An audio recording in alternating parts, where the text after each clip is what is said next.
Yani mpaka saa hizi uko 35 years lakini ungana natafutana na makazi. Yani hiyo natafuta job. Na job ni JOB kumaanisha kwamba journey of the broke.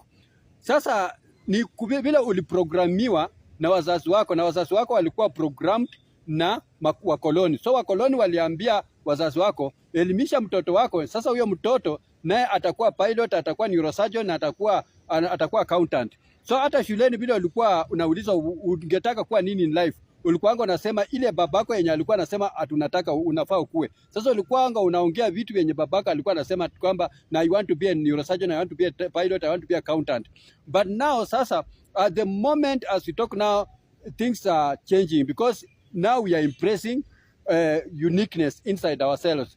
It's better ubetray ile vitu yenye ulikuwa programmed na wakoloni and then we impress ile uniqueness yenye iko ndani yako, kwa sababu today you can create something out of anything.